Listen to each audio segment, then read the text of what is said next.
남편 가방 속에서 발견된 투지폰의 용도. 고등학교 졸업 후 만난 남자에게 설렘과 함께 어른의 모습을 보게 되어 바로 결혼을 하게 되었습니다.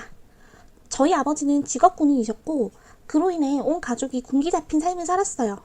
외동딸이라 귀하게 자란 것도 있지만 엄격하신 부모님이시고 형제 자매도 없는 탓에 외로움이 늘 있었던 것 같아요. 성인이 된 후 저는 혼전 임신을 하였고 부모님께서는 많이 놀라셨지만 임신을 한 저를 나무라지는 못하셨어요. 결국 그 사람과 결혼을 하고 가정을 꾸리게 되었습니다. 아들 둘을 낳아서 단란한 가정을 이루고 잘 지내고 있었어요. 저는 가정주부로 집에서 남편이 주는 생활비로 아껴 쓰며 지냈습니다. 남편은 자상한 편이 아니고 무뚝뚝합니다. 퇴근 후 바로 집으로 귀가하는 편이지만 아이들과 놀아주는 면은 없었습니다. 저는 자라온 환경 탓이라 생각하고 남편을 이해했어요. 어느 날 남편이 회식에서 술에 많이 취해서 들어왔어요. 취해서 잠이 들어버린 남편의 옷과 양말을 대충 벗겨주고 옷을 장롱에 걸렸는데 순간 여자 향수 냄새가 확 나더라고요. 여직원들이 워낙 많으니까 의심하지는 않았습니다.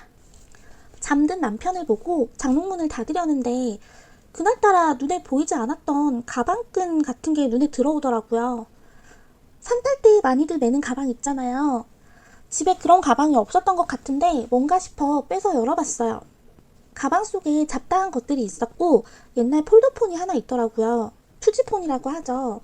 이런 게 왜 있나 싶어서 전원을 켰는데 안 읽은 문자가 여러 개가 있더라고요. 그래서 눌러봤습니다.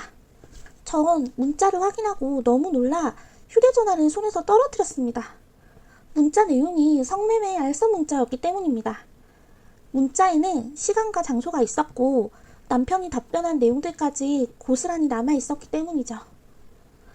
스마트폰이나 다른 어플을 통한 것이 아니고 투지 휴대전화기로 숨겨놓고 연락을 주고받았다는 것에서 저는 성매매의 확신이 들었어요. 평소에 다정하진 않지만 무심한 남편은 아니었는데 이런 생활을 하고 있었을 거라고는 생각지도 못했습니다.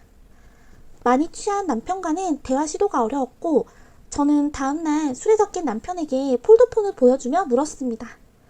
처음엔 본인 것이 아니라고 부정하더라고요. 그래서 제가 그럼 이 휴대폰은 어디서 난 것인지 이건 범죄 행위이기 때문에 경찰서에 가져가서 신고하겠다고 했습니다. 그랬더니 사실을 얘기하더라고요. 성매매를 했던 게 맞았습니다. 처음엔 회사 직원이 얘기해서 호기심을 가졌었는데 직원 말을 따라 시작한 것이 여기까지 오게 되었다네요. 저는 너무 징그럽고 더러워서 남편과 이야기조차 하고 싶지 않았습니다. 다른 여자랑 바람난 것도 아니고 성매매라니요. 범죄 행위잖아요. 거기다 미성년자들이었는데. 저는 이 남자와 어제까지도 한 침대에서 잠이 들었다는 사실에 온몸에 소름이 쫙 돋았습니다. 남편은 아이 둘이 있는 집안의 가장입니다. 이런 남자와 함께 우리 아이들을 바르게 키울 수 없을 거란 확신이 들었어요.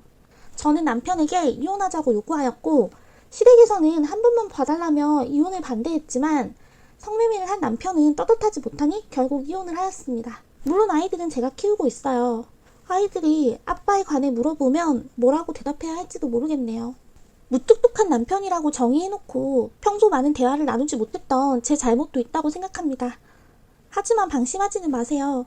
이런 일들이 결코 저만 겪는 일은 아닐 거라 생각합니다. 제 남편도 유부남이었던 회사 직원을 통해 시작하였기 때문이죠. 만약 제가 모른 척 넘어갔다면 안정된 가정을 유지할 수 있었을까요? 전 아니라는 확신을 합니다. 이혼 결심을 한 제가 옳은 판단을 했다고 생각하고요. 어둡고 찝찝한 사연인데도 불구하고 읽어주신 분들께 감사드립니다.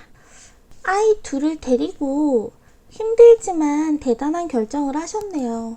그 결정에 박수를 보내드리며 앞날에 축복이 가득하기를 바랍니다. 지금 이 사연을 보고 있는 여러분의 가정은 안녕한가요? 여러분의 남편 혹은 부인은 정말 내가 보는 그 모습 그대로인 사람인가요? 확신하시나요? 한 번쯤 생각해 볼 필요가 있는 것 같습니다.